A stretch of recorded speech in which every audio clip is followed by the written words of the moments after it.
Assalamualaikum warahmatullahi wabarakatuh. Saya Muhammad Alif Ashraf bin Nazaruddin, pemegang nombor metrik 11816994.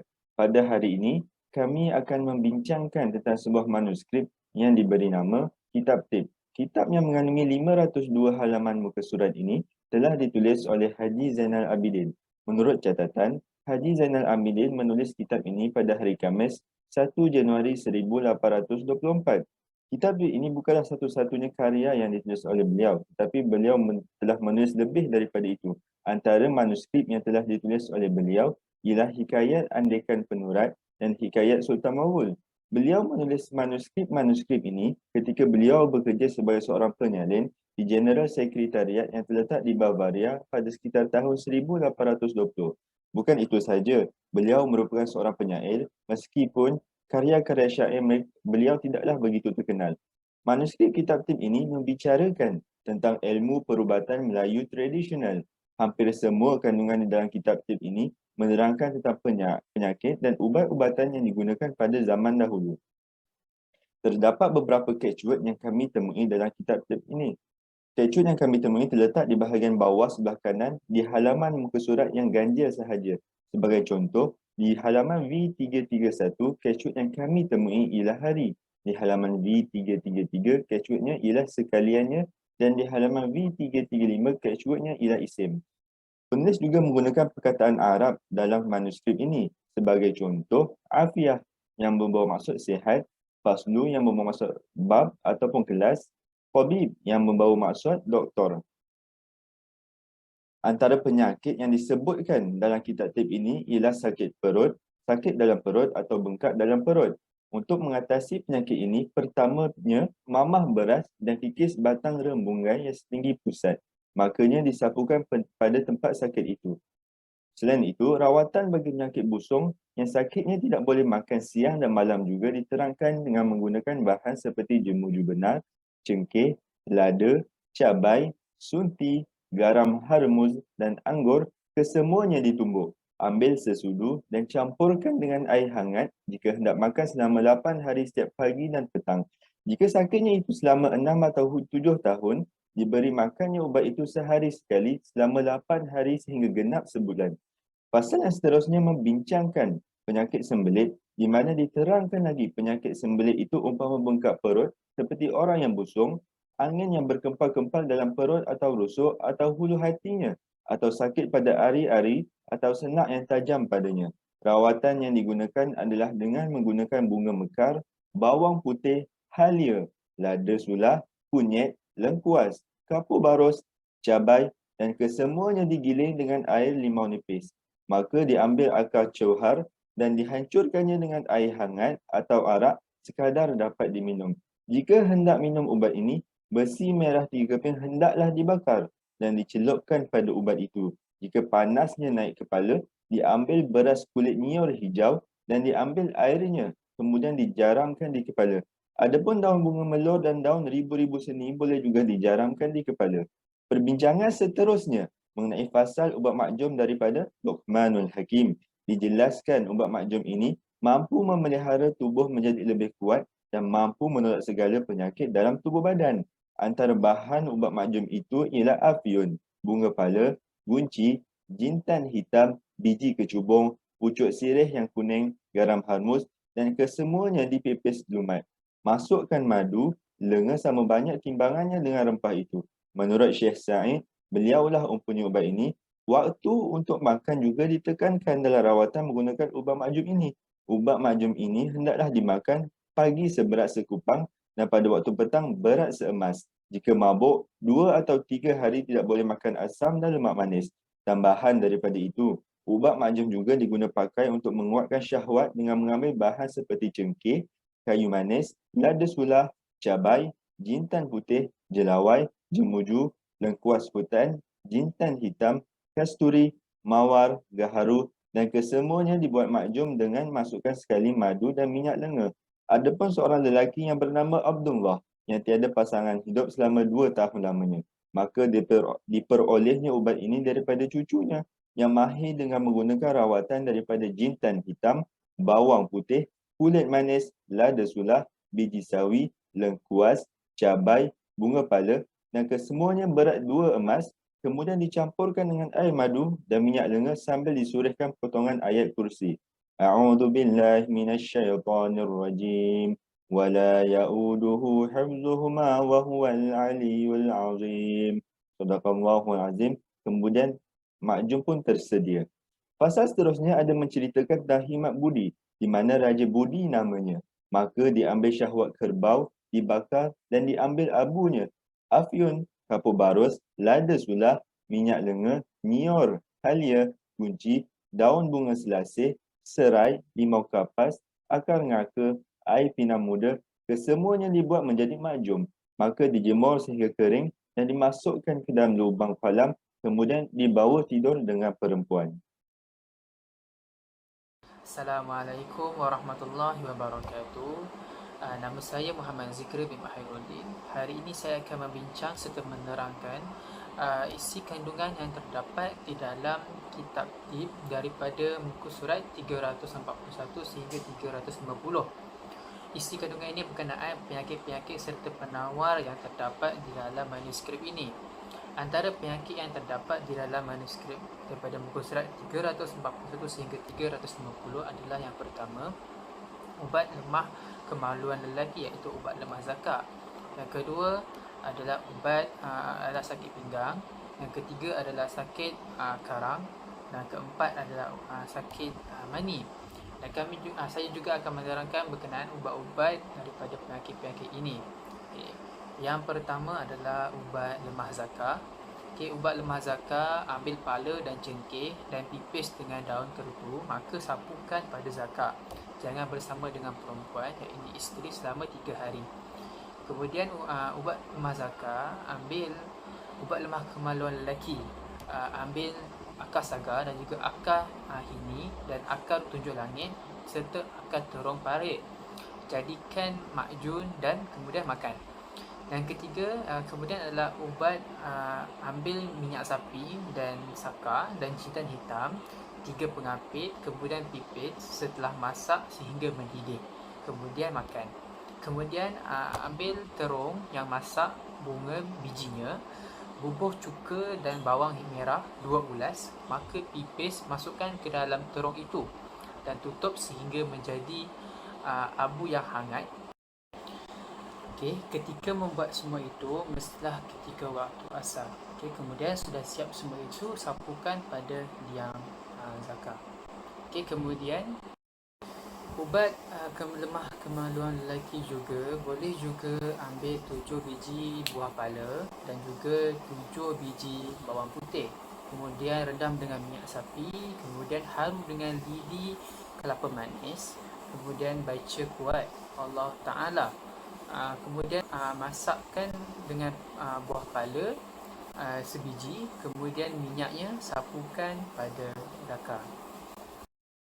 Kemudian adalah ubat sakit pinggang.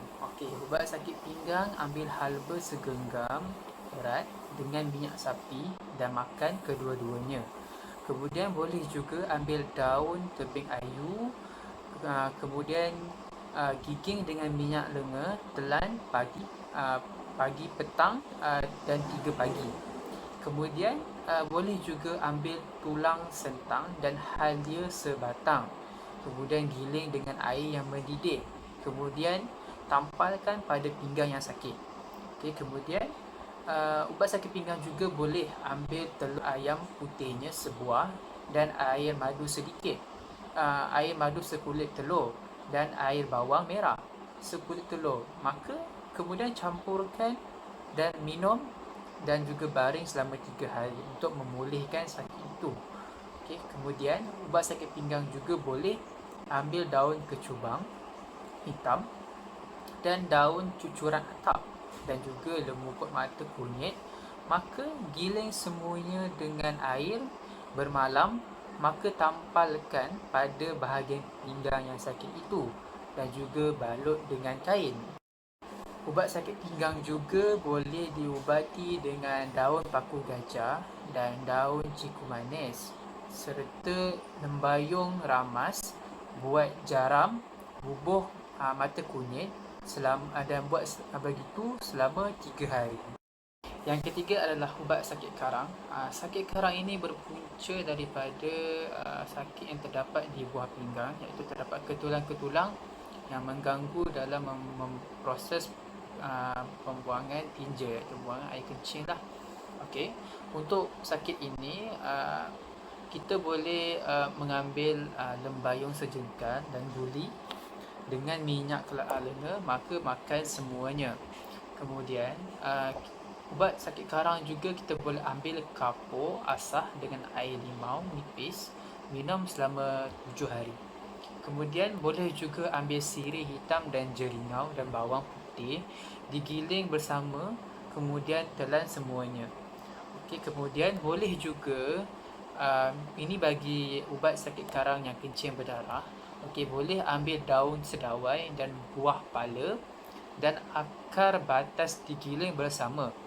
Kemudian masukkan ke dalam minyak hijau yang langka. Kemudian tutup dengan tanah, bakar ia dan minum air serta isinya selama 3 pagi. Ini membolehkan untuk mengubati sakit karang yang kencing berdarah. Ini untuk khusus bagi perempuan, iaitu ubat karang perempuan yang bernanah. Dipercayai boleh ambil manjegani 7 buah dan cengkeh 7 biji dan cabai sunti dan garam juga sebuku dan lampu yang dihiris. Kemudian rempah-rempah itu beratnya mestilah seemas dan air madu secupak dan juga minyak lenga secawan. Kemudian pipis sehingga lumat. Setelah itu masak ia dan makan selama 3 hari. Dan akhir sekali adalah ubat untuk penyakit mani, iaitu sakit bagi orang lelaki dan juga orang perempuan, iaitu air mani. Untuk penyakit ini bolehlah ambil daun urang-aring yang warna putih serta telur ayam hitam sebuah dan juga garam harmu sekulit telur dan juga lada sula sekulit telur. Sekulit telur ini bermaksudlah beratnya adalah sekulit telur. Kemudian jintan sekulit telur, maka gilingkan bersama untuk dibuat lemping dan juga makan selama 3 hari. Okay, kemudian boleh juga ambil daun setebal dan juga lada 7 biji. Dan juga boleh ambil bawang putih 7 ulas serta jemuju. Kemudian giling dengan air cuka dan minum selama 3 pagi. Okay. Kemudian boleh juga ambil jintan hitam dan juga biji lenga secawan dan juga nyor sebuah kelapa. Ambil patinya secawan dan juga air akar ganda suli secawan. Maka pipis semuanya dan minum selama 3 hari. Okay. Kemudian boleh juga penyakit ini boleh juga diubati dengan ambil telur ayam hitam 3 buah dan juga ambil kuningnya, bubuh lada sula dan juga campurkan dengan gaharu serta kuning telur dan masak keduanya dan juga makanlah. Okay. Kemudian penyakit ini juga boleh diubati dengan kuning telur ayam merah dan juga lada sukat sekulit telur dan juga garam sukat dan juga daun cengkeh dan juga dan pipiskan semuanya, campurkan dengan kuning telur itu, kemudian dibuat lemping dan kemudian makanlah lemping itu. Okey, itu saja ulasan saya dari berkenaan daripada muka surat 341 sehingga 350. Kesimpulan yang saya dapat daripada uraian saya ini adalah kita perlulah menjaga kesihatan kita supaya penyakit-penyakit ini tidak kita hadapi, serta perlulah menjaga apa yang kita ambil, iaitu pemakanan kita, dan juga kita perlulah sentiasa cergas agar badan serta minda dan otak kita sihat. Okay, itu sahaja daripada saya. Sekian, terima kasih. Seterusnya, kita pergi ke halaman rektor 351 sehingga rektor 360. Terdapat 4 jenis rawatan penyakit. Antaranya adalah penyakit buasir dan juga sebelit, penyakit kayap, penyakit tangan putih dan penyakit sopak. Bagi merawat penyakit buasir dan sembelit, ambil akar putawali, air lengkuas, sedikit pati akar jelaga serta pucuk dan isi akar sirih burung hitam dan keladi putih berserta pucuknya, maka ambil tungku dan hangatkan bahan-bahan tersebut lalu dimakan. Selain itu, bagi merawat ibu buasir pula, ambil akar jelaga, tumbuk sedikit bersama lada secawan, serta jintan hitam setengah cawan dan garam siam 3 buku. Bahan-bahan tersebut lalu dimasuk ke dalam perut ayam, rebus dengan secupa air. Setelah itu, makan ayam tersebut dan minum airnya. Seterusnya, bagi rawatan penyakit kayak pula, terdapat beberapa kaedah yang boleh digunakan. Antaranya adalah kaedah semburan, kaedah minuman dan kaedah makan. Bagi kaedah semburan, ambil beberapa butir bunga nio hijau yang luruh lalu disemburkan pada tempat kayak tersebut. Bagi rawatan minuman pula, dengan mengambil daun delima serta daun lengkuni, tumbuk bahan-bahan tersebut dan ambil patinya lalu diminum. Bagi kaedah makan pula, ambil daun jarak, daun keladi putih, daun lakum tikus, daun sentul serta daun salo dan daun susah lemah, maka campurkan bahan-bahan tersebut, buatkan seperti bubur lalu dimakan. Kemudian kita beralih rawatan selanjutnya iaitu ubat tangan putih. Ubat tangan putih boleh dirawat dengan menggunakan bahan seperti kunyit yang digiling dan ditampalkan pada tangan tersebut.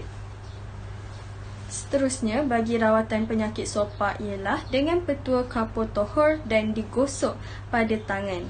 Selain itu, sopak turut boleh dirawat dengan menggunakan daun limau nipis dan halia bara, maka pipis, campurkan pada cuka, maka bubuh pada tangan sopak itu.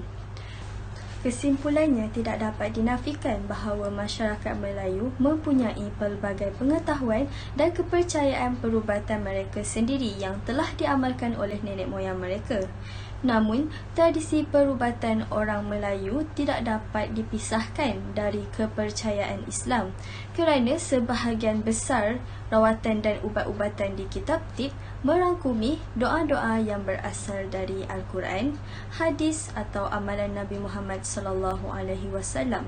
Sehubungan dengan itu, kehadiran kitab tib yang merupakan warisan berharga bangsa Melayu hari ini jelas menunjukkan telah wujudnya pelbagai bidang ilmu yang dipelajari masyarakat dengan sebahagian besarnya dibukukan dalam naskah lama sehinggalah dipersembahkan kepada generasi masa kini.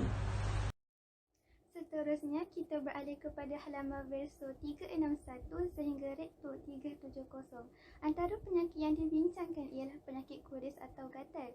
Rawatan yang digunakan untuk menyembuhkan penyakit tersebut adalah dengan menenang biji kecubung yang berwarna hitam. Diterangkan juga kadar pengambilan biji mengikut hari. Contohnya, pada hari Rabu sebutir, diikuti hari Khamis 2 butir, hari Jumaat 3 butir sehinggalah 7 hari 7 butir. Dan pada hari yang ke-28 pula ialah sebutir. Malah ditekankan juga perut perlulah diikat dengan kain supaya tidak mabuk.